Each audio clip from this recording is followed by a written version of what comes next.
que vem fazendo um trabalho incrível no varejo de moda. Chegou o Playboy que vai quebrar tudo. Sai de Playboy, filho de dono, para CEO admirado. É ter humildade intelectual de entender que a gente não sabe tudo.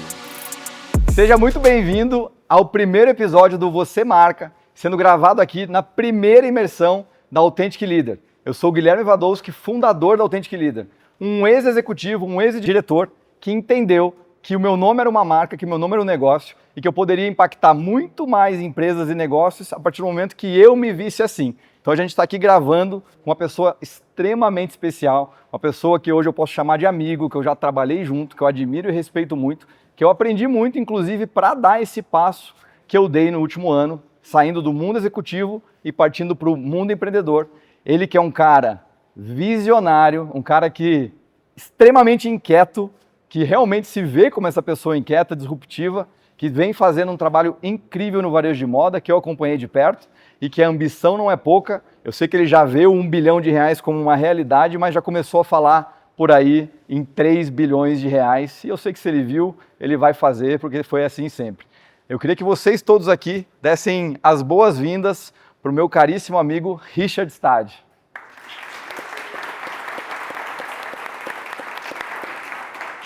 Boa, seu Rick! Obrigado, cara. É um prazer estar aqui. Eu sei. Mas é um prazer para mim você ter aqui, cara. A gente marcou, né, um almoço algum tempo atrás. Quando eu tive a ideia de lançar esse podcast, eu pensei nas pessoas e o primeiro nome que veio foi você. Eu fiz questão, pessoal, de inclusive falar uma coisa para o Richard. Quando eu era liderado dele, eu não falei, mas que eu fiz questão de honrar e falar depois que você foi o melhor líder que eu tive, o que não quer dizer que a gente era alinhado em tudo, mas é justamente por isso que eu acho que eu cresci tanto, que eu pude contribuir com o negócio. Então, ter você aqui hoje, para mim, representa muito e é um prazer ter você aqui, de verdade. Prazer é meu. Podemos jogar aberto? Open game. Jogar solto? Não vamos falar só de roupa? Freestyle, Gui. Então, vamos embora. Ô, Rick, eu te conheci em 2019 e você já com um negócio grande, robusto, mas aí eu fui entrando na tua história com muita curiosidade, né? E uma das coisas que eu queria que de largada, vamos já entrar firme, de largada, como você sai de Playboy, filho de dono, para CEO admirado? Olha, eu entrei na Aramis, eu tinha 22 anos, eu tinha me formado na faculdade, feito uma viagem e caí no estoque. Meu pai falou, Rick, você não sabe nada, então vai pro estoque. Eu falei, beleza, vou pro estoque. Eu não vou contar a história toda, que é muito longa, mas quando eu entrei na empresa, chegou o Playboy que vai quebrar tudo. Acho que era mais esse olhar de julgamento natural, de pensar em gerações. Mas quando, depois de 3 meses, eu assumi a primeira área, porque um cara que tocava o marketing e a multimarca, que era 70% do faturamento, o cara se incomodou com a minha entrada e acabou saindo. A gente fez um acordo que ele ficaria até janeiro para fazer o showroom, que era importante. Dia seguinte ele não apareceu. Aí foi promovido para gerente de multimarca e marketing na época. Boa sorte. Tinha 5 pessoas na área, na época. E eu cheguei para a turma e falei, olha, obviamente eu sei muito menos que vocês. Então pensa que eu sou um facilitador de vocês. O que você tem vontade de fazer, que nunca teve voz para, tudo que eu concordar, eu vou te ajudar a viabilizar. Então eu acho que para mim o segredo, independente do tamanho da empresa e onde a gente está, é ter humildade intelectual de entender que a gente não sabe tudo. E mesmo hoje em dia eu tenho certeza que eu não sei tudo. Então acho que a maneira de se aproximar das pessoas, de poder mostrar que eu estava lá para facilitar a conexão da companhia. Na época, a Aramis era muito menor, tinha 11 lojas, umas 30 multimarcas, faturavam 50 milhões. Então, a empresa tinha muita oportunidade de entrar em todas as áreas dela e tentar aprender um pouco mais e extravar valor. Então, acho que as pessoas começaram a me ver, primeiro, uma pessoa que estava lá para ajudar, que não estava lá porque tinha um sobrenome famoso, então isso abriria as portas ou deixaria eu com um olhar muito, faz o que eu mando, e acho que é muito mais acolher as pessoas. E se você pegar hoje a Aramis, no tamanho que ela está hoje, o meu papel ainda é o mesmo, com algumas evoluções, mas eu me vejo como um facilitador do meu negócio. Eu tenho que ter a visão estratégica, eu tenho que criar a cultura que eu acredito, que acho que é a fundação da companhia, e eu tenho que facilitar a jornada do meu time para trazer potência entre eles. Eu fazia lá atrás, com menos experiência, hoje eu faço mais, com uma companhia mais robusta, mas para mim sempre foi meu papel. Eu acho que quanto maior a empresa fica, acho que mais simples a gente tem que ser. Boa. E se a gente trouxer isso como essência e a gente não mudar nossa essência conforme vamos chamar de sucesso, vai acontecendo, eu acho que é a fundação para mim. Então, eu não vejo por que mudar isso lá de 22 anos com meus 41 agora, ou com meus 50 lá na frente. Para mim foi muito claro o meu papel, o que eu queria fazer, e essa inquietude de querer olhar para um negócio e provocar ele a ser melhor, para mim não faz sentido não fazer. É meio que acordar todo dia para não fazer isso, não faz sentido para mim. Então, acho que foi meu modelo mental lá atrás, que acho que foi evoluindo com o tempo, mas para mim o que eu falo é, numa cultura, os pilares que é a fundação da cultura nunca pode mudar. Que é que a gente é. Os outros pilares, ela vai transformar constantemente conforme a nossa necessidade que a gente enxergar para o negócio, para o mercado, para a nossa visão. Mas para mim essa base é tudo. Muito bem. Bom, você está trazendo com um olhar bastante maduro do Richard de 41 anos, pai de 3 filhos, né, casado. Olhando para trás, um pouco mais perto dessa época ali, qual foi o maior erro que você cometeu nessa entrada? Na entrada, olha, como eu entrei, meio que entrando nas áreas, tendo meu espaço lá para fazer o que eu queria, porque meu pai era o cara do produto. Todo o resto era a praia dele. E minha praia era todo o resto. Então eu acredito que, de alguma maneira, se eu tenho algum erro, talvez foi um aprendizado na pandemia, talvez seria, não sei se é um erro, mas foi uma reflexão, como eu me tratei nessa jornada. Eu acho que no começo eu fui muito duro comigo. Acho que eu tinha uma responsabilidade muito grande, um sapato muito grande para poder alcançar. Ninguém acredita, mas era um péssimo aluno, então eu tinha que quebrar várias verdades absolutas minhas que eu tinha sobre quem eu era como pessoa, mais me desenvolver, mais ser filho do dono, mais entrar nas áreas. Então acho que eu fui muito duro no processo. E acho que não precisava ter sido tão duro no final. Isso ficou mais claro na pandemia. Na verdade, na pandemia, indo lá para a pandemia, acho que eu montei um grupo de WhatsApp lá, com os 5 melhores varejistas que eu conheço de varejo, de moda. Isso foi uma coisa que me marcou muito na época. E foi a primeira vez em muitos anos que eu me senti atrás. E isso mexeu muito comigo, eu me senti mal. Porque eu falei, poxa, eu estou atrás desses caras, não deveria, vou sofrer mais por isso. E aí eu entendi que eu tinha que virar a empresa, a gente tinha que fazer a transformação, mas eu tinha que me dar um presente. Foi aquele momento que a reflexão foi, eu vou virar e depois eu vou me tratar mais leve, porque esse negócio é uma maratona, uma prova de 100 metros, e não faz sentido se não for prazeroso o que a gente está fazendo. Então acho que se eu tive um aprendizado muito foi, esse negócio vai ser uma maratona longa, a gente tem que curtir o que a gente faz e a gente trata as pessoas como a gente se trata. Então quanto melhor eu me tratasse, melhor eu trataria pessoas em volta de mim. Então foi uma consciência importante na pandemia que veio na dor. De sentir que eu precisava me reinventar de novo, mas não era uma reinvenção leve, era uma transformação muito profunda. Então você entendeu que primeiro era algo você com você, porque isso, a forma como você vinha agindo com você mesmo, refletia nos demais. É indiscutível isso. A gente trata as pessoas como a gente se trata. Você não vai tratar ninguém melhor do que você se trata. Não tem como. Peraí que eu vou anotar essa. Você não vai tratar ninguém melhor do que você se trata. Então, se você vê alguém que está duro com você, provavelmente essa pessoa está duro com ela. Então, é muito mais um olhar de consciência, a gente tá trazer, de alguma maneira, essa consciência para a pessoa do que você entender isso como uma afronta a você, entendeu? Perfeito. Essa é uma chave importante, né? A gente tem muita facilidade em atacar e observar o outro antes de olhar para si, né? E se algo incomoda em alguém, provavelmente algo incomoda em você que você não conseguiu ainda entender o que é. Está espelhando no outro. É isso. Está espelhando no outro. Legal. Deixa eu dar alguns passos para trás. Você trouxe da pandemia, conheço bem a tua história, mas um ponto que para mim é muito marcante. Eu lembro exatamente o dia que você me contou essa história, eu estava junto no teu carro e você veio me contando melhor essa narrativa toda, porque eu perguntava, né, Richard, e aí, teu pai fundou esse negócio, você me contou essa história do avanço. E um momento que me marcou muito, acho que foi quando você estava ali com 27 para 28, que foi quando você se provocou uma crise de que tipo? Eu estou num negócio com meu pai, o negócio já era próspero, longe do que é hoje, mas já era um negócio próspero, já era um negócio que dava dinheiro, que vinha construindo patrimônio, resultado, renome, mas você entendeu que se fosse para seguir naquela batida de um crescimento meramente linear, não era o game que você queria ficar.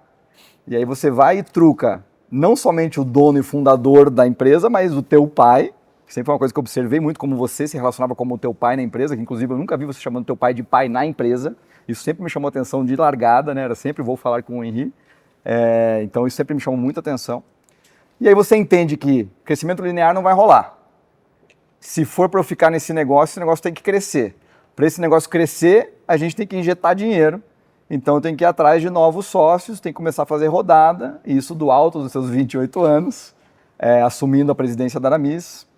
E você tem esse primeiro, acho que essa primeira crise provocada e que até onde eu me recordo não era a ambição do teu pai. Não. Como é que foi isso aí? Bom, eu vi o mercado de moda transformando em 2012.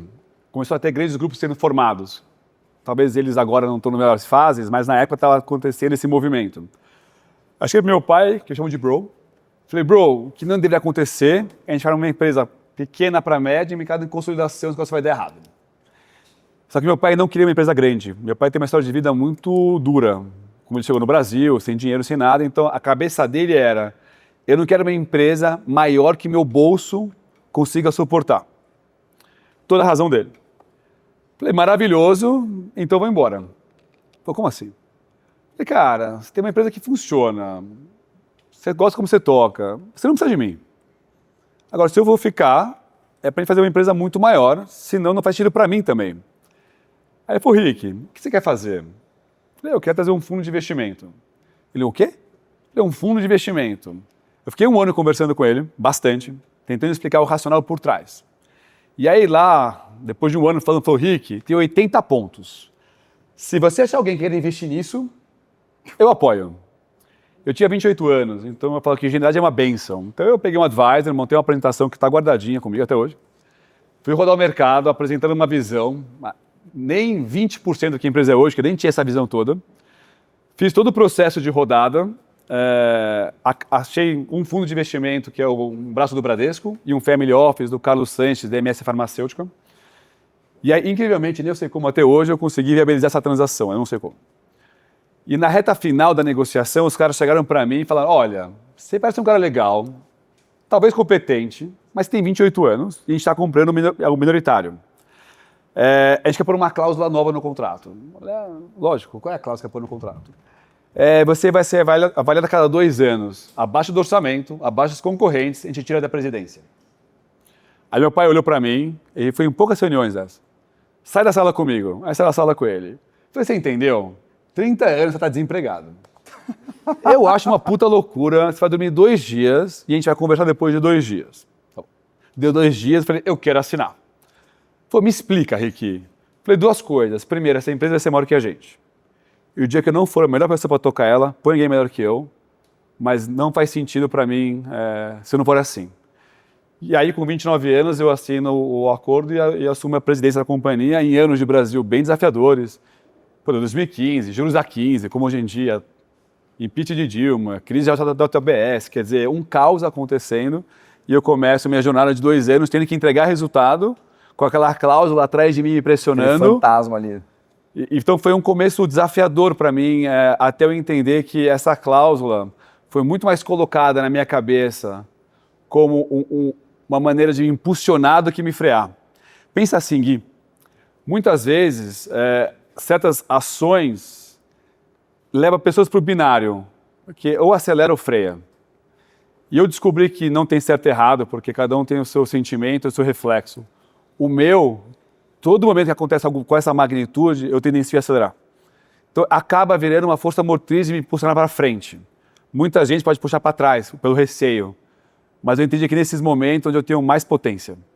Então hoje eu entendo essa cláusula lá atrás como algo que foi importante até para o time na época entender se eu estou disposto a pôr o meu cargo na reta, imagina de todo mundo trabalha comigo. Quer dizer, não tem ninguém que vai ficar aqui se não estiver entregando valor, inclusive eu. Então para mim fazia sentido até com a visão de mundo que eu tinha. E aí eu assinei o contrato e aí com 29 anos comecei essa jornada de liderar uma companhia, aprender quem eu era, criar cultura, ter que crescer, expandir, lidar com governança, com conselho, com mercado. Quer dizer, foi um momento transformador, com certeza, na minha jornada. E você entende que isso acabou virando, então, um padrão de comportamento teu, ficar chutando o tempo todo essa régua para cima? Eu entendo que sim, eu sempre puxo ela, mas também entendi uma coisa importante, que é a consciência de quanto a gente consegue puxar nossa corda. Ter esse pace, você vai estourar a corda algumas vezes. O desafio para mim é você ter a consciência quando você estoura a corda. que é a humildade de dar um passo para trás, dar mais um nozinho, vai ficar mais resiliente depois e continuar puxando para frente. Então, quando eu falo de 1 bi lá, eu falei 1 bi em 2022 para fazer algum bi em 26 ou 3 bi em 2030, mais do que um número, porque é só um número, se for 2,5, também é um bom número, para mim é a mentalidade de estar puxando a companhia, me puxando mais. Mas também aprendendo a entender o quanto eu consigo me puxar com consistência e com respeito a eu mesmo, mas sem perder tração. Tá. O que eu aprendi muito na pandemia é se você não está puxando o seu limite e testando ele com consistência, estando confortável nesse lugar, a hora que tem um evento, um cisne negro como esse, como você vai lidar com isso? Então eu prometi para mim mesmo que eu nunca mais passaria por isso.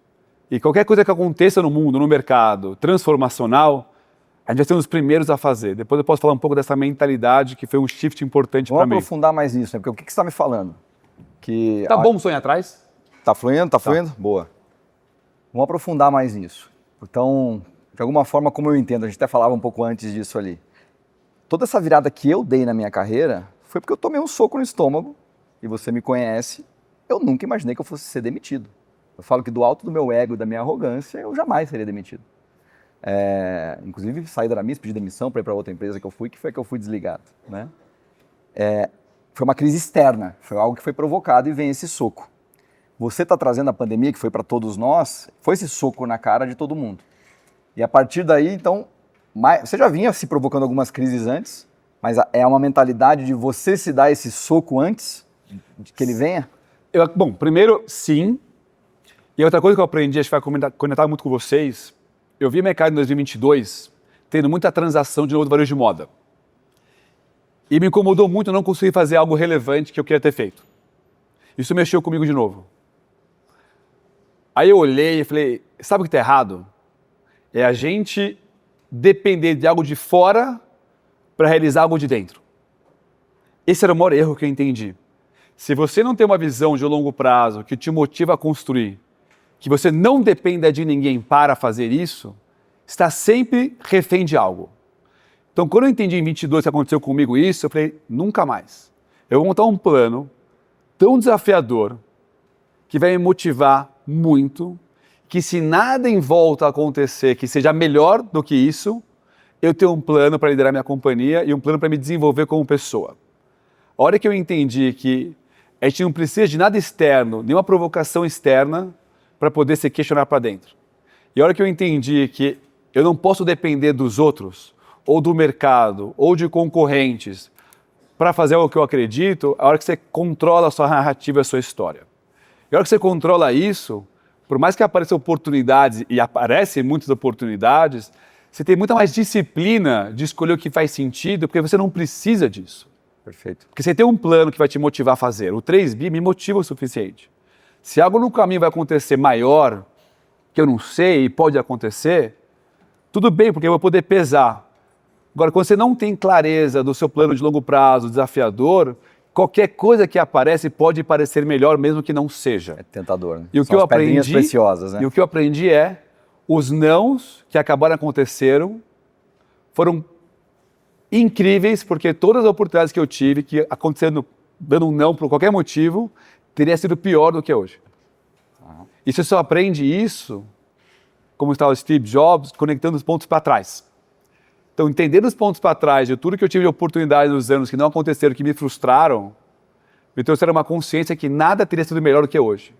O que me põe num lugar muito claro de visão de 5 anos que eu quero construir, e nada me tira dessa visão, a não ser que for muito melhor, eu tenho a consciência que vai ser melhor e não por necessidade.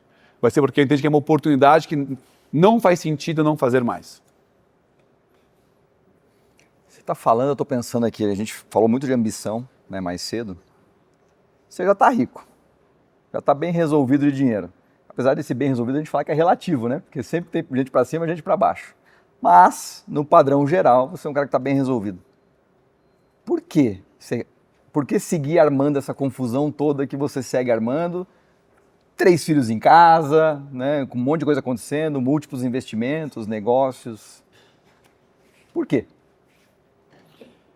Eu não me vejo fazendo diferente.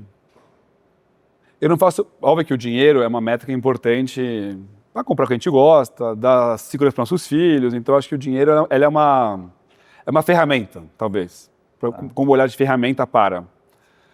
Eu tenho 41, eu me dei mais pelo menos 10 anos para liderar a companhia com a minha visão que eu quero fazer.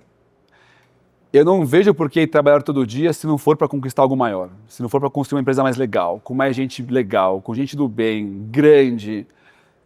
Para que acordar todo dia se não for para construir algo maior que me motive a estar lá todo dia construindo? Porque para fazer o arroz e feijão bem feito, não me motiva.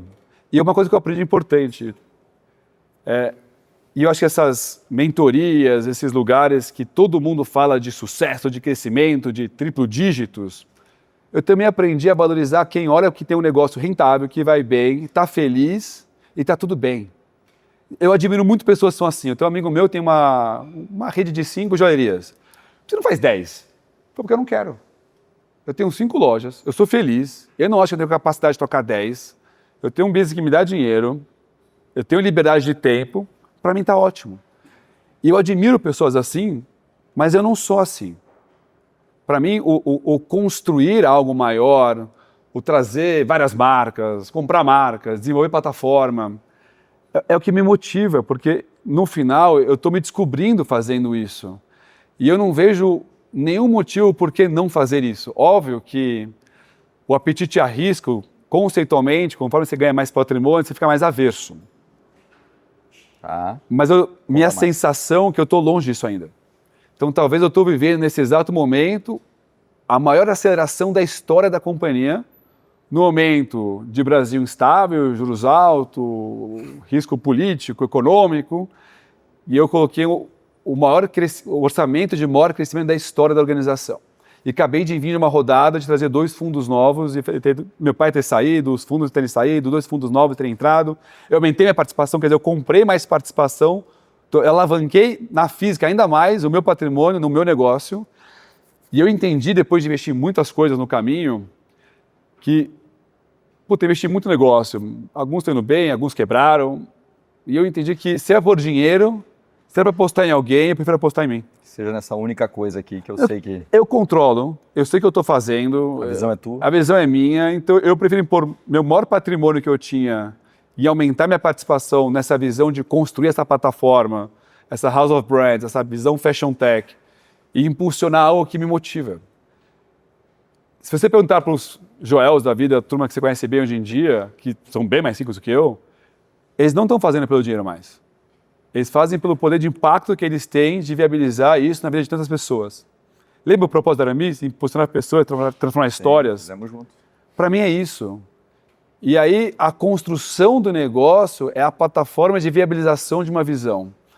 E o tamanho que chegar, que chegue da maneira correta. Então tem que ter uma ambição. Mas por que 3? Porque eu achei 3 bi bonito. Eu achei que era um número bonito de chegar. É 25% ao ano de crescimento todo ano. Até chegar lá vai para 10, né? Eu tenho a visão do 6 já. Mas eu quero entregar os 3 bem feitos com uma estratégia. Se viabilizar a minha estratégia que a gente desenhou, dá para ir para 6. Mas esse é um novo negócio. Então eu estou meio que empolgado com a visão dos 3, muito menos pelos 3 bi e muito mais pela construção da visão que a gente está fazendo. E aí eu vou descobrir o que vai fazer no tempo, porque no final está tudo mudando muito rápido. Onde vai estar o Brasil em 10 anos? Não sei. Ninguém sabe. Mas a gente está preparando uma companhia que, independente do caminho que vá, a gente vai ser um dos primeiros a fazer. Então a brincadeira não é correr mais que o leão, é correr mais que todo mundo. Não estamos aqui para ganhar do Brasil, para ganhar no que vai ser, eu não sei o que vai ser. Mas se a gente for a mais bem preparada e ágil para movimentar rápido no momento de incerteza de mercado, a gente tem uma chance de sair na frente constantemente. E é isso que a gente vem fazendo há muitos anos. Só que essa mentalidade ficou mais clara. E a hora que você decodifica a mentalidade e isso cria em estratégia, aí é difícil ganhar disso, entendeu? Eu vou anotar aqui um ponto para não esquecer que eu vou querer voltar depois. Sim. Mas vamos entrar aí na visão. Eu lembro quando você me contratou, 2018, acho que foi 18. Eu trabalhava na Calvin Klein, marca descolada, né, multinacional, onde abria a boca todo mundo sabia o que era. E a Aramis eu tinha que explicar. Né? Aramis, aquela do Azinho, do Azinho, eu sei, né? E eu lembro que a gente fez alguns cafés, e naqueles cafés, você já com essa energia, essa empolgação, e falando, não, porque eu vou fazer isso e a Aramis vai para aquilo e eu não sei o quê. E eu olhava para as lojas assim, eu falava, esse cara tá muito louco, porque eu não tô vendo isso. Eu via um tipo de loja e você já tinha na tua cabeça outro. Eu entrei na Aramis 100% comprado na tua visão. Anos depois aí, eu vi ela realizada. Então, quando você fala que é 3 bi, é 6 bi, eu acredito. Conta um pouquinho mais desse poder da visão. Eu vou trazer uma palavra aqui que é para sair desse negócio de visão só de empresa. Até do poder da visualização. Boa. Quando você está contando uma história, eu tenho estudado sobre visualização porque eu gosto do tema. E aí meu filho, ele ia fazer a primeira competição dele de nado sincronizado, ele estava super tenso. Ele tem 10 anos. Aí, por uma semana, todo dia, eu fiz uma visualização com ele. Falei, mas você chegando, o lugar, o teto, a piscina, a temperatura da água, você fazendo seus movimentos. Eu fiz toda uma visualização para ele. O cérebro, ele cria a nossa visão no final, né? A gente visualiza algo e depois isso se realiza. Se torna real. Na convenção última, agora a gente fez um navio, né, a convenção. E eu fiz isso. Eu contei para todo mundo a visão de 2030. Eu falei 600 pessoas fecharem os olhos e eu fiz uma visualização na minha cabeça, o que vem na hora. Então, para mim, você tem que ter visão, você tem que visualizar e disciplina e foco de executar. Essa é a piramidezinha. E eu tinha uma... Lembra qual é o nome dela? Cuidar do nosso marketing, a Vanessa? Vanessa, aham. A Vanessa chega para mim um dia que nem você, no almoço, no Haskell. Eu preciso te falar uma coisa. Eu falei, pode falar. Você tá bem louco. Você não tem o que você fala. Se ninguém tem coragem de falar, eu tenho. Eu olhei para ela e falei, eu tenho. Você só não viu ainda. Deu 2 anos, ela me liga e fala, você tinha, só que ninguém enxergava. Então, acho que o líder tem um papel, na minha visão, pelo menos, está 2 anos à frente da realidade. Essa é a minha meta sempre. Eu sou sempre 2 anos à frente. Por quê? Porque se você se enxergar 2 anos à frente, você vai mover a companhia para essa visão. Então, hoje a gente está falando da primeira fashion tech brasileira, a primeira house of brands versus dos homens no mundo. Quando eu faço non-deal roadshows nos bancos, nos IBs, as pessoas me falam, mas quem no mundo fez? Eu falei, ninguém. Então não dá. Não dá. É por isso que vai dar. Ninguém fez. É diferente. Então eu estava esses dias, e eu faço muito esse trabalho com o mercado, porque eu quero listar a empresa em 3, 5 anos, e o Brasil não tem janela de IPO, o Brasil tem frestas. Aí, de repente aparece um mês, a cada 3 anos. Então eu estou lá culturando o mercado do que a gente está fazendo. E eu, Fábio, que é meu CFO, a gente monta a apresentação cada 6 meses, 1 ano, a gente atualiza. A gente acabou de fazer a nova, porque teve o XP Fashion, teve do BTG, tem do Safra. Quando a gente olha a apresentação, tem 2 coisas. Primeiro, a gente vê o quanto a gente evolui em 1 ano com isso. E a segunda, como a gente vende o que a gente não tem. Mas a gente vai lá e entrega. Então a gente está vendendo uma visão tão para frente do mercado, que eu acho que ninguém está fazendo, que as pessoas questionam se a gente tem capacidade de entregar. Ao mesmo tempo que você vem construindo track record, mostrando que é possível. É isso. Porque troca governo, vem Lula, vem Bolsonaro, crise que vai, não sei o quê, a Aramis só cresce. A gente cresce uma média de 22% ao ano, todo ano. Todo ano. E se reinventando todo ano. No mercado de varejo, que não é o mercado mais fácil do mundo. Não. Tem uma frase que eu vi uma vez do CEO da Votorantim Cimentos, na crise de 2008. Ele falou, faça as perguntas difíceis, quando está indo tudo muito bem, para não ter que fazer, quando está indo tudo muito mal.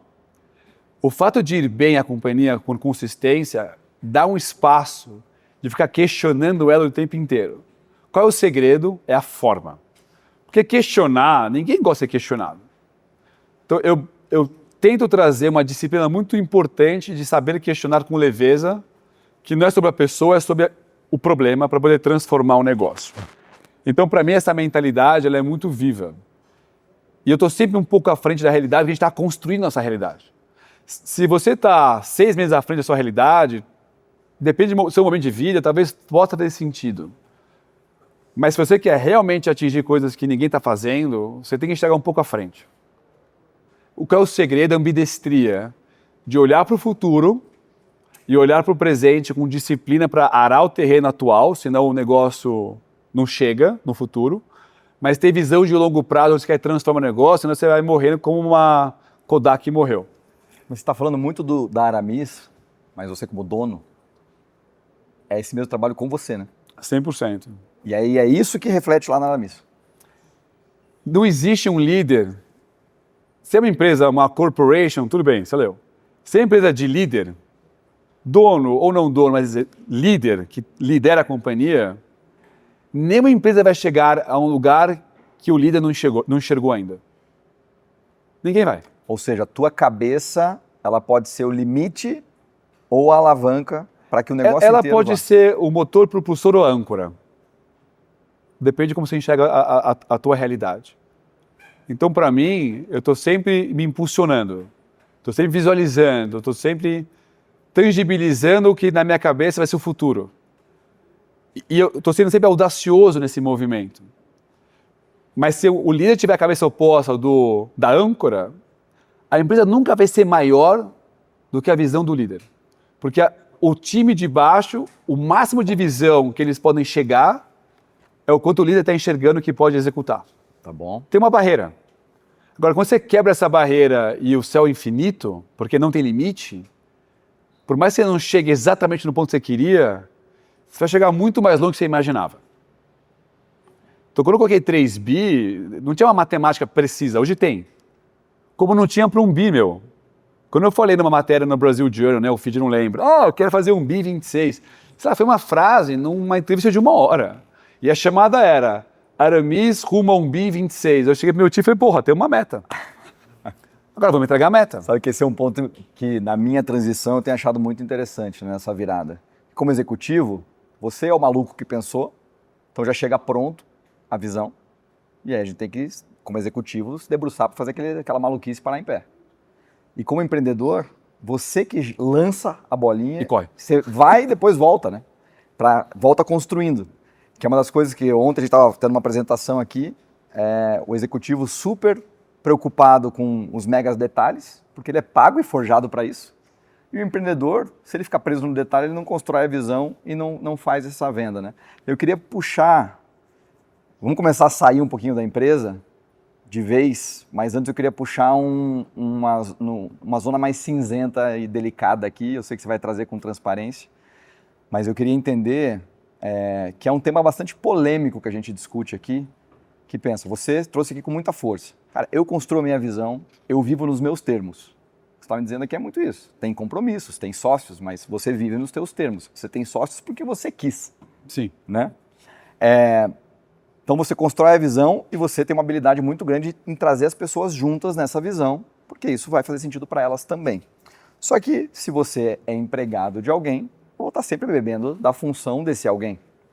Então como que você com essa cabeça de empreendedor que provoca essa visão, que está construindo um negócio que para você o ganho é mais exponencial do que para o executivo, por mais que para o executivo seja ótimo também, como que administra isso? De você ter uma equipe que você vai provocar essa inquietude, vai fazer o cara querer fazer, mas ao mesmo tempo que ele siga vinculado à tua visão.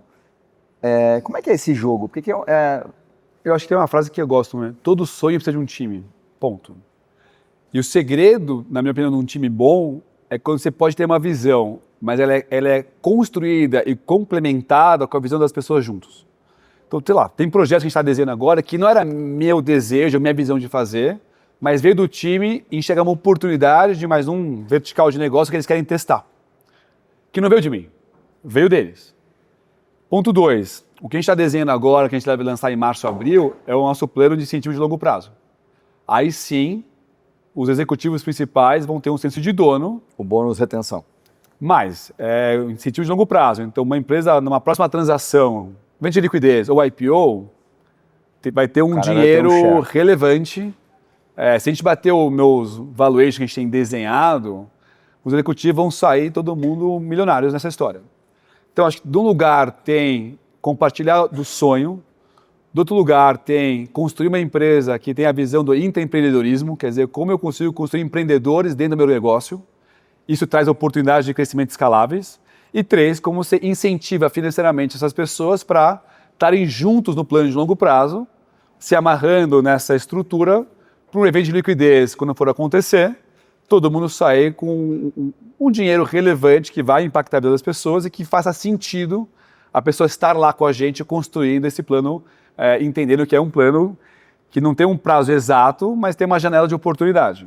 Então, para mim, são esses 3 pilares que você consegue construir essa mentalidade e ter pessoas muito boas em volta que querem sentir o intraempreendedorismo amarrado a um incentivo, sem o risco da execução toda de estar sozinho, que sabe que empreender não é uma coisa tão trivial, ainda mais quando você empreende construir um negócio que vai ter 1.000, 1.500 pessoas embaixo da sua estrutura, onde todo mês você tem que arcar com essa complexidade. Você já larga o mês ali com uma folha de pagamento relevante. Relevante, Mas para mim são esses 3 pilares. Legal. Legal você trazer muito sobre o intraempreendedorismo, né? Então a pessoa já começa a se ver que a construção dela tem sentido porque ela também se vê como parte desse negócio, que ela também ganha com isso. Né? É isso.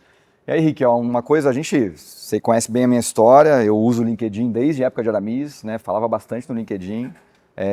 Nunca tivemos nenhum problema com isso na época, né? Eu me posicionava super. Eu lembro que quando eu virei LinkedIn Top Voice, você foi um dos primeiros caras que eu mandei mensagem e você me lembrou de uma coisa que eu não lembrava. Você falou, Gui, você me falou isso em 2019. Eu lembro. Essa visão que eu lancei e que eu nem lembrava mais que foi lá e que eu tinha dividido ela com você já. Eu achava que isso tinha vindo depois. E tem um tabu muito grande hoje no mundo corporativo, que é o posicionamento dos executivos. Eu vejo na Aramis a turma se posicionando, eu sei a tua visão, eu acompanhei parte dessa tua jornada de você passar a se comunicar mais para fora, como você está fazendo aqui, faz em palestras, podcasts, que não era uma coisa natural tua, não foi que você, eu faço de boa. Você teve que desenvolver isso porque entendeu que era importante. Mas eu queria que você falasse primeiro, especificamente, desse tabu.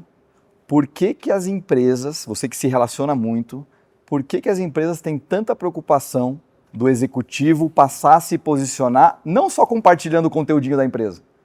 Quando ele começa a trazer a visão dele, de líder, de vida, de negócios, a gente percebe que hoje tem muita empresa que entra na missão abafa. E que isso gera listinha, isso gera avaliações de desempenho travadas e o cidadão fica só com o dissídio. Queria entender um pouco da tua perspectiva, por que que você vê que isso acontece? Para mim é meio óbvio isso, Gui. Quanto mais exposição o executivo tem, mais chance tem de perder o executivo. Então o que a empresa quer é blindar os executivos dela, porque turnover a gente sabe que é um desafio. E quanto mais a pessoa estiver exposta ao mercado, falando, comunicando, mais chance de headhunters aparecerem e buscar os seus talentos. É natural isso. Mas ao mesmo tempo, eu volto para a minha frase do propósito. Eu quero que as pessoas sejam impulsionadas e que fiquem na Aramis e que o quanto quiser ficar. Por opção. Por vontade, por opção, por querer. E se a hora não for mais a pessoa, por qualquer motivo que seja, como foi você, aquela conversa nossa aquele dia, eu vou ter que estar torcendo. O Lucas está aqui. Estava todo tenso de falar comigo que ele ia dar esse salto de empreender. O meu papel foi, cara, eu vou te apoiar.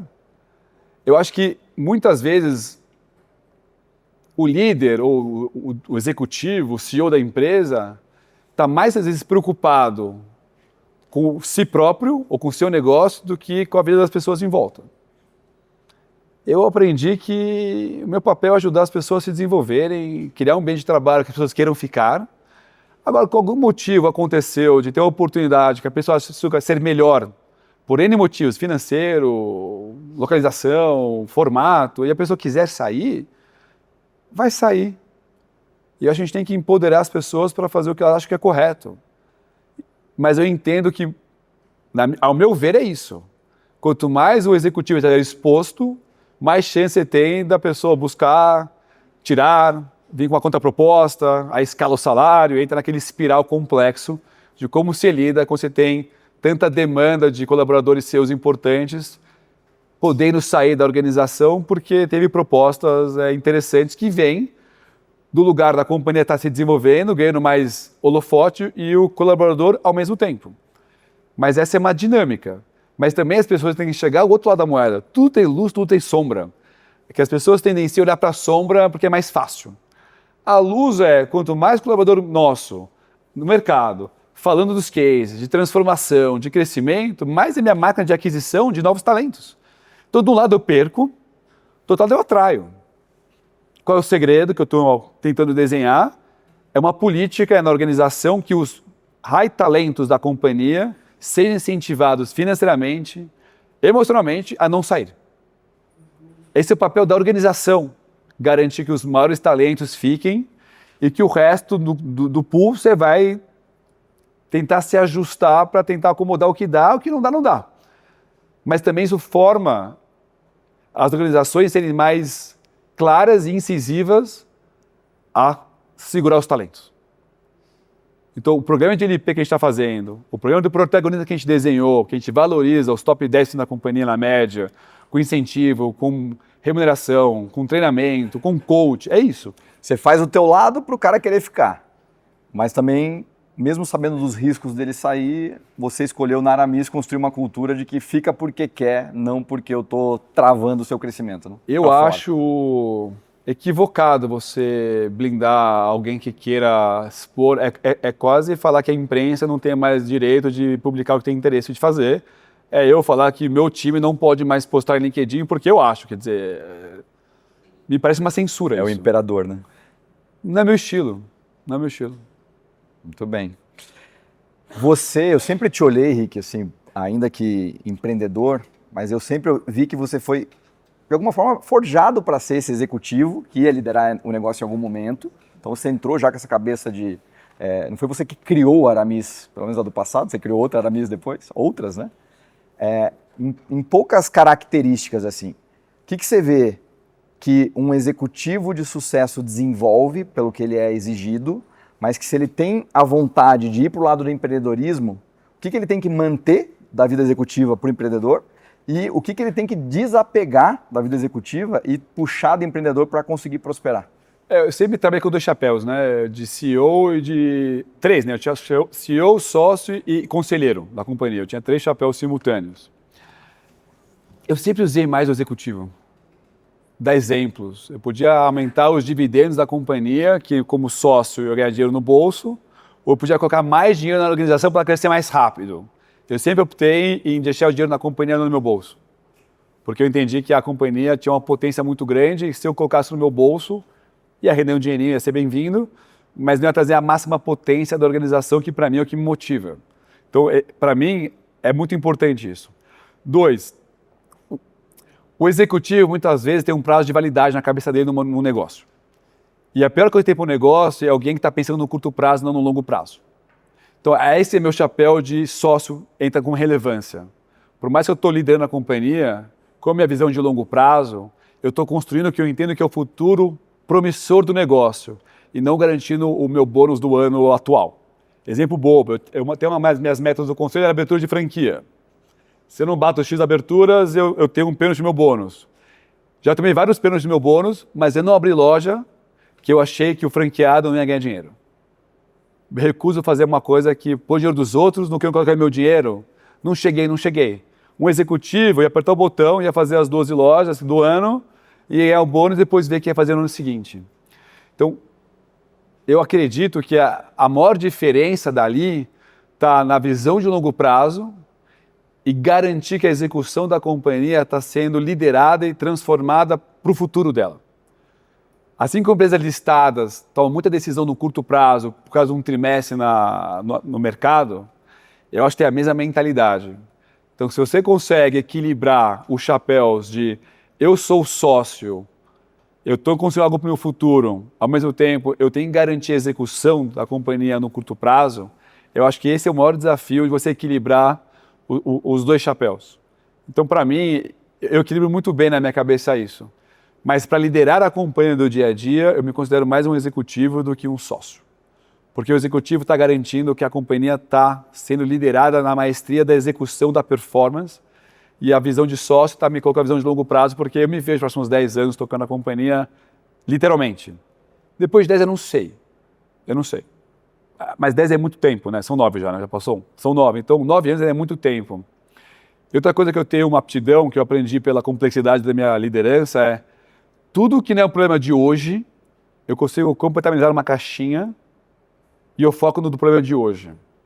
As pessoas tendenciam muitas vezes a ficar sofrendo com os problemas que não sabem se vão acontecer e quando vão acontecer e ficam presos nesse limbo.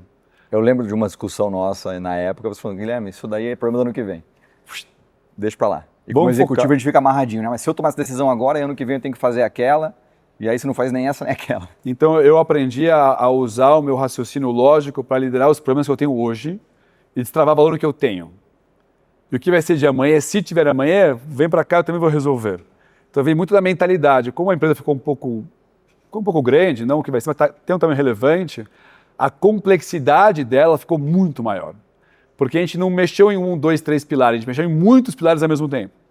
Então se você não tem essa capacidade de shiftar o cérebro, hora em hora, na mudança, se eu estou falando de curto prazo, é longo prazo, é H3 inovação, é H1 inovação, é o poder de você estar constantemente migrando a sua mente para entender o que desse momento, dessa reunião, precisa extrair de valor.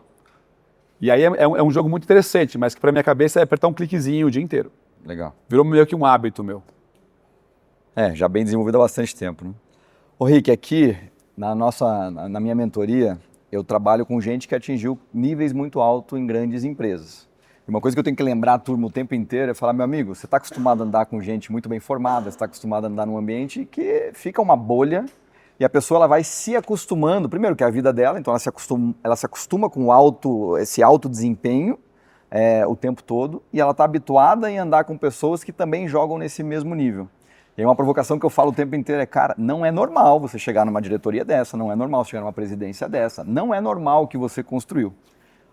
Não é normal também uma empresa que vai faturar R$1 bilhão, né? Por mais que talvez para você já seja. Olhando nessa perspectiva, o que você vê como... No que você não é normal? Porque eu não sou normal? Bom, primeiro eu me considero um cara normal, vou começar do começo, tá? Eu me considero um cara normal, como muita gente em volta que eu conheço muito, muito boas, então eu não me acho diferente assim de ninguém, eu não acho. Tá vendo que temos um padrão, né? Eu não acho. Eu acho que eu tive um pouco de sorte e oportunidade de ter me desenvolvido onde eu estava, mas eu não me vejo diferente das pessoas. Mas se eu colocar algum parâmetro, talvez, falar coisas básicas, tá? Primeiro, bom senso. Parece óbvio, mas muitas vezes minhas decisões são pautadas em bom senso. Segundo, para mim, é humildade intelectual. Qualquer líder que não tenha humildade intelectual, de poder ouvir as pessoas, independente de qual nível hierárquico, e trocar ideia e aprender. O terceiro eu chamo de curiosidade ativa. Eu me considero um cara curioso o tempo inteiro de querer aprender coisas novas. Se eu olhar, talvez alguma coisa que eu faça um pouco diferente das pessoas, quando algo me motiva, me move, eu sou muito rápido de pôr na minha rotina. Eu não espero a segunda-feira, veja bem, se algo que eu percebi, eu li, eu conversei com alguém que me chamou a atenção, eu sou muito eficaz em implementar na minha rotina. E ter disciplina de ficar fazendo isso. E eu fiz um teste lá com a diretoria nossa, quem faz aqueles testes de team building. Meu teste deu que eu tenho um raciocínio um pouco rápido e eu tenho uma resiliência de poder ficar 12, 14 horas nessa velocidade sem cansar. Isso talvez me ajude um pouco a liderar uma companhia com tantas frentes ao mesmo tempo. E o que eu aprendi... O meu problema, ou talvez o meu limite, não está na minha cabeça de tocar muitas coisas. Está em montar um time bom, robusto, para poder tocar tanta coisa ao mesmo tempo. Porque no final tem o limite do meu raciocínio versus a implementação de um time. Então o meu foco tem sido muito mais em montar um time, estruturar as verticais de negócio e poder fazer tudo ao mesmo tempo, porque é onde me diverte no dia a dia, do que ao contrário. Mas eu aprendi também a equilibrar bem isso. E acho que é isso que a gente tem feito, e aí custa muito caro, porque a estrutura ficou muito pesada, porque é muita gente boa, mas eu sinto que tem um amigo meu, tem empresa muito maior que a minha, né? 10 bi. Fala, Rick, eu estou todo ano o DNA atrás da receita. Eu estou todo ano meu DNA, um ano a receita. Porque eu estou sempre querendo pavimentar e construir. Então eu também acho que é um pouco de mentalidade. Mas de verdade, eu não me vejo tão diferente das pessoas. Eu acho que tem muita gente boa. Aí vem esse lugar, né? O privilégio tem pessoas muito boas e legais em volta. O poder desse ambiente, que me chamou a atenção na pandemia, que ficou explícito, que você até falou, né? Me enfiei num lugar que eu me sentia pequeno, proporcional aos outros. Você é um cara que sempre foi o mais novo presidente num IPO da vida, fez Harvard agora. Qual é o poder desse ambiente para você normalizar ter uma empresa de R$1 bilhão? Primeiro você vê que, no final, você é a somatória das pessoas que você tem em volta. E eu tenho em volta o privilégio de ter pessoas incríveis que eu conheço. E como eu entrei no YPO, o YPO chama Young President Organization, é um grupo global de líderes. E eu fui o YPO mais novo do Brasil na época. Então eu entrei no meu fórum, que eu estou há 11 anos com esse mesmo grupo, e a média de lá é 12 a 15 anos mais velhos que eu. Então eu falei, foi mais difícil eu me enturmar naquela sala do que liderar minha própria companhia. Porque o que eu tinha de idade, os caras tinham de experiência na cadeira, sim, mas eu estou falando de CEO da B3, da Camil, coisas muito grandes. A hora que eu consegui evoluir rápido e estar bem nesse ambiente, e vejo que eu consigo gerar valor na discussão, não só receber, mas contribuir, para mim foi um marco importante. E se você é o cara mais perto da sala, você está na sala errada. É puro ego isso. É puro ego. Então, eu não quero estar na sala que eu sou mais esperto. Pelo contrário, eu quero estar na sala que eu estou batalhando para estar nela. Está incomodado ali. Porque é lá que você desenvolve. Mas também eu cheguei a mais maturidade de sentar nessa sala e sentir bem nela também, independente... É a beleza no caos que você fala há muito tempo. Né? Independente do tamanho, se o cara fatura A, B, C, se o cara está no top 8 caras mais bem pagos do Brasil, ou se o cara tem uma empresa de 10 bilhões, eu descobri que é muito menos sobre isso, e você descobre muito mais como as pessoas são genuínas, são pessoas. O cara fatura 10 bi, mas ele é gente como a gente, ele é um cara gente boa, ele é um cara legal, um cara que tem as inseguranças, que tem a potência, que tem a inteligência, tem os aprendizados. Então, para mim, cada um aprende de um jeito. Eu não sou um cara que aprende linear. Ao mesmo tempo, eu aprendo conversando, eu aprendo lendo uma coisa que me chama atenção, num podcast que me pega alguma coisa, eu vou lá e implemento. Então, eu entendi que o poder da minha rede é a melhor forma que eu tinha de me desenvolver, porque é assim que eu aprendi, que eu me desenvolvo mais rápido. E aí o privilégio de ter muita gente legal, competente, em volta, que me mostra que eu literalmente sou mais um.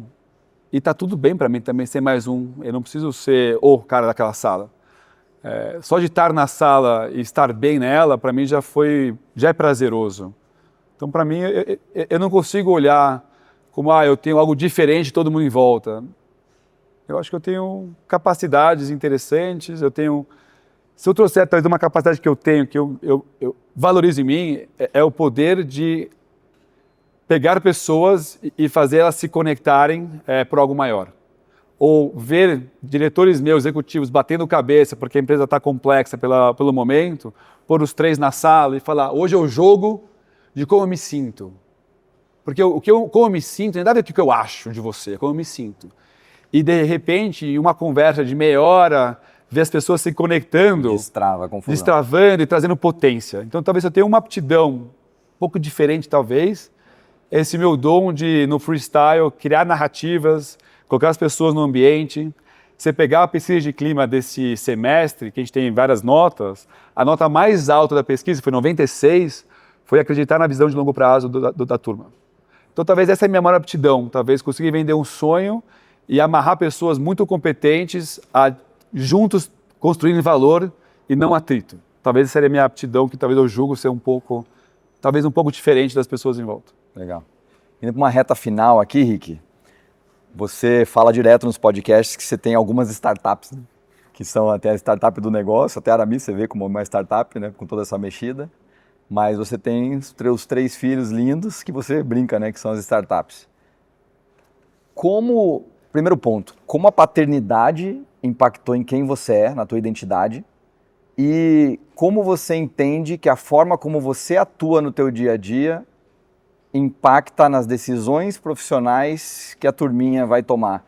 O quanto eles vão querer ser empregado ou construir os próprios negócios? Boa. Primeiro, da paternidade. Acho que teve dois grandes pilares, talvez. Primeiro, ficou claro, eles não são exemplos do que a gente fala, eles são exemplos das nossas atitudes. Então, se você quer que teu filho perceba algo, não é que você vai falar para ele, é como você vai lidar no dia a dia, ele vai ser uma esponjinha de como você lida com as pessoas, como você trata no restaurante as pessoas, como você trata quando você está na rua, como você traz a sua visão.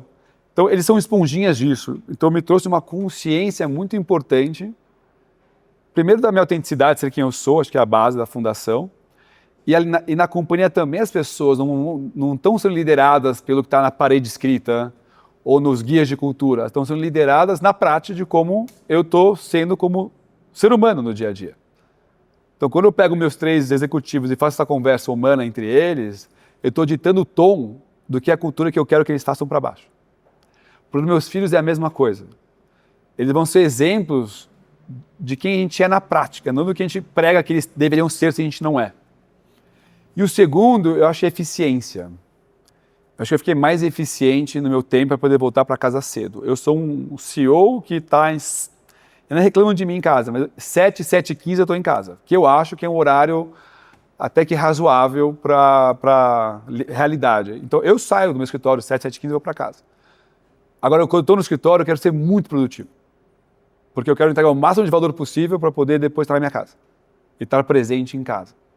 Então, para mim, eficiência e consciência de quem eu sou na prática, esses são 2 grandes pilares. Faz você colocar mais intensidade nos tempos, nas caixinhas de tempo, para, de alguma forma, equilibrar essas frentes. Né? Porque senão você... Ok, eu vejo gente que trabalha até às 9, 10 da noite, constrói. Mas no final, o que você construiu de valor? E filhos, você só vai passar valores para eles se você estiver junto com eles. Como você vai ensinar seus valores se você não está presente? Então, sim, tem a história da quantidade, qualidade, aquela variável. É mais quantidade, é mais qualidade. É óbvio que qualidade é importante, mas também quantidade tem relevância. Então, eu tento equilibrar isso. Eu acho que esses últimos meses eu exagerei muitas viagens, minha agenda ficou um pouco conturbada, mais do que eu gostaria. E eu vejo que eles sentem isso. E eu vejo que eu senti isso também, de ter viajado mais do que eu gostaria, mas eu acabei encaixando muitas viagens. Abril eu estou segurando viagem, porque maio eu tenho 2 viagens grandes. Então, eu estou tentando equilibrar bem esse negócio de tempo. E sobre filhos, meus filhos o mais novo tem 10. O mais velho tem 10. Primeiro, eu estou tentando deixar eles serem criativos. Se ele quer ter eu quero ter uma empresa de carro. Ótimo. Eu quero trabalhar com você. Ótimo. Eu quero ser arquiteto. Ótimo. Eu acho que a primeira coisa que tem para nossos filhos é não quebrar a criatividade deles. A gente já vive no mundo de caixas. As crianças não têm caixa. Então é muito fácil a criança falar, papai, eu quero ter uma Tesla. Fala, filho, sabe quanto custa você montar um negócio, a estrutura, a complexidade? Eu estou blindando a criatividade. Então o meu desafio hoje, quando qualquer um vem com criatividade, conquistar o mundo, eu tento tirar as minhas verdades absolutas do porquê não e tentar dar asas do porquê sim. Porque ele não vai fazer isso. Mas eu acho que nosso papel é garantir que as crianças sejam criativas. Se perguntar para mim, qual é a característica do futuro das nossas gerações, que vão ter, são 2. Só 2. É criatividade e QS. QS é a qualidade social das crianças. O QI, a máquina vai ganhar. Vai de lavada da gente. O que é não, o QS vai ser a fundação e a criatividade vai ser que vai editar o futuro. Então, se a gente pode dar algo para os nossos filhos, sejam criativos e saibam se conectar num mundo tão hiperconectado digitalmente, pouco conectado socialmente. Então, as características do futuro são pessoas que conseguem liderar socialmente e ter uma mente criativa para construir o que as pessoas até então não construíram. O resto, infelizmente, a gente vai ver uma mudança muito grande na realidade. É o que eu acredito. Excelente. E fechando esse ponto família, eu falo que você já está rico. Como que é, na criação das crianças, eles olhando para frente, sabendo que tem dinheiro, que tem patrimônio, que tem construção, como que você trata isso para que eles tenham a própria ambição? Olha, não estou rico ao ponto do fuck your money, porque eu comprei muitas coisas complexas ultimamente. Mas eu estou muito preocupado com isso, porque eu não tenho dúvidas que até a hora que eles chegarem a uma maturidade, eu espero ter chegado no patrimônio que eu imagino também, que eu me coloquei como ambição. Então, eu acho que vou dar 2 dicas. Primeiro, tem um livro que chama Die With Zero, que é um livro muito interessante, que ele fala sobre como lidar com o dinheiro, com família, trabalho, doação e por aí vai. E tem um podcast, depois eu te mando um podcast, que é um cara que ele basicamente, o trabalho dele é como ele assessora famílias muito ricas a ensinar os filhos a lidar com dinheiro. Então, para mim, tem um ponto base, não ostentação. Cara, não ostentação. Não é o que a gente tem que a gente pode comprar tudo. Talvez eu seja até chato demais com meu filho em relação a dinheiro, em relação ao que pode comprar, não pode. O valor, eu acho que a gente tem que ensinar para os nossos filhos o valor do dinheiro, o valor de conquistar o dinheiro, o valor que isso gera, porque o dinheiro ele é uma ferramenta que pode ser usada para o bem e para o mal. E eu vejo que nossos filhos já vivem numa bolha natural. A minha reflexão com a Sá é como a gente tira eles da bolha. A Sá levou esses dias eles para um lugar que estava tendo uma ativação de catadores de lixo, para eles entenderem uma realidade que não é a nossa, que era uma ativação de pichar, brincar. Era lúdico, mas não era a nossa realidade. Então, o primeiro ponto, a gente tem que tirar os filhos da bolha. Tem que tirar. Segundo, a gente tem que mostrar que o valor do dinheiro, o valor de conquistar o dinheiro, o valor de comprar algo por um motivo, talvez, de mérito, e não porque você tem o dinheiro para comprar algo. É porque você desafiou a construir algo e por isso você conquistou isso. Você coloca uma meta e se dá um Eu acho que tem que conquistar. Eu não sei a resposta ainda do que vai ser minha visão de longo prazo em relação a dinheiro. Eu não tenho a resposta clara, porque vai depender muito das atitudes de como eles vão ser. Se eu tiver filhos esforçados, trabalhadores, inquietos, que querem construir, eu sinto que eu vou lidar do dinheiro de maneira diferente. E eu não vejo terem filhos playboys que não fazem nada, porque na nossa educação em casa é quase impossível o moleque acomodar e falar agora que eu sou rico eu vou ficar viajando o mundo, porque não foi a minha educação com meu pai lá atrás e não é que eu ensino meus filhos. E eu tenho muito amigo bilionário, com B na frente, e eu vejo o quanto eles são disciplinados de fazer que os filhos tenham que correr atrás do deles. Só que eu aprendi do livro que chamou a atenção que tem uma idade entre os 26 e os 36, que é quando o teu dinheiro como pai tem o maior valor para os filhos. Pode ser educação, primeiro a casa, às vezes pagar um colégio, se precisar para os filhos, os netos estarem num bom colégio. Então eu entendi que não é sobre dar um montante de dinheiro que a pessoa não tenha mais que lidar com nada. É sobre poder ajudar os filhos nossos a ter um padrão de vida bom no momento de construção da jornada que é difícil, para não ter que receber uma fortuna com seus 50, 60 anos, esse dinheiro não ter mais valor ou necessidade, que a curva é, quanto mais velho você fica, menos dinheiro você precisa, ou menos energia você tem para usar esse dinheiro. Então a minha reflexão ficou como eu posso impulsionar a jornada dos meus filhos, garantindo que eles tenham necessidade, o esforço, o desejo de construir, sem precisar passar por um nível de perrengue que não precisam passar. Sim. Então, eu estou lá para criar esse colchão para eles e para impulsionar eles. Não para entregar um cheque de sei lá quantos milhões de reais porque eles são meus filhos, mas para poder ajudar nessa jornada, eles poderem ter com mais fluidez e com mais coragem de explorar, arriscar, porque eles têm um colchão que impulsione eles e não por um colchão que tira o prazer de poder se desenvolver e criar. Eu vejo o meu papel da Sari, do nosso dinheiro, como um colchão, como uma cama elástica, que vai dar maneiras de eles poderem impulsionar para cima, e se precisar descer, eles vão ter colchão. Mas eu quero que eles vão para cima pelo esforço deles. É mais ou menos a minha mentalidade. Você não vai fazer sofrer, né? Aquela história. O Flávio Augusto fala muito. Cara, eu sou bilionário, não adianta eu ter que tratar um príncipe como um príncipe, não vou fazer sofrer. Mas a gente tem que ter a mentalidade de construção. É como eu enxergo, pelo menos hoje em dia, e como eu tenho já educado os meus filhos em relação ao valor do dinheiro. E também quero mostrar para eles que eu não trabalho por obrigação, eu trabalho por prazer. A palavra trabalho, por muitos anos, meu pai, foi alocada não a prazer, a obrigação. Então, o trabalho não era para ser um lugar divertido, não era ter um escritório moderno, era para ser um lugar funcional. Eu quero mostrar para meus filhos que trabalhar e produzir e impactar a vida das pessoas é um motivacional que, por sinal, fazendo bem feito, dá para ganhar uma grana no caminho. Para mim, essa é a minha mentalidade que eu tenho comigo na prática, e eu acredito nisso. E como eu estou falando na sua primeira parte da pergunta, os filhos são exemplos das nossas atitudes. Então, estar aqui hoje compartilhando. O Basti quase veio comigo hoje. Ah, que legal. Para mim, faz parte de ensinar para eles que estar nessa posição de hoje, primeiro, é um benefício, e como todo mérito e benefício, tem responsabilidades, que é poder impactar cada vez mais com o que a gente tem de conhecimento, e é o que eu quero passar para eles. E aí, o que vai ser, vai ser. Mas essa é a minha visão de mundo, pelo menos que eu tenho. Legal.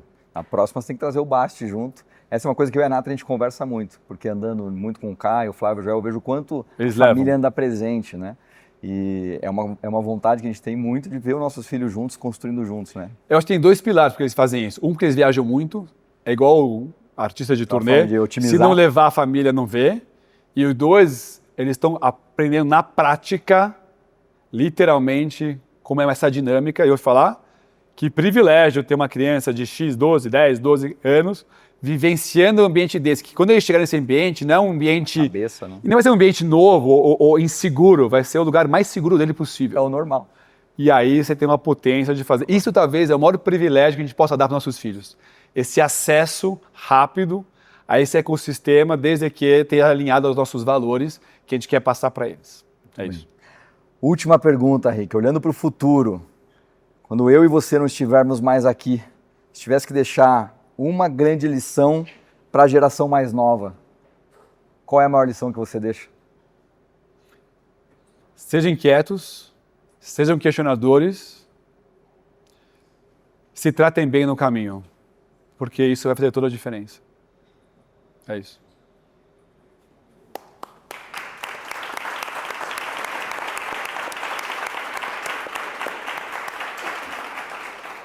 Rick, obrigado. Você é uma inspiração. Eu fico muito feliz e orgulhoso de ter você perto aqui, né, de entender. Ontem até a gente falava, né? Em algum momento a gente se conectou porque você me pagava um salário. E hoje você aceitar o meu convite para estar aqui, para mim é um motivo de muita felicidade, honra e orgulho. Então eu te agradeço muito por isso. Tenho certeza que o teu conhecimento, os teus ensinamentos vai ensinar muito o nosso pessoal. Então espero que você tenha aprendido muito com esse líder fantástico, com essa cabeça de empreendedor e de executivo que consegue viver, mesmo sendo dono, essas duas margens e mostrando que se você quer mais, você pode mais, vivendo uma vida inquieta, com muita atitude. Então, muito bem-vindo. Esse é o Você Marca. Aguardo você no próximo episódio.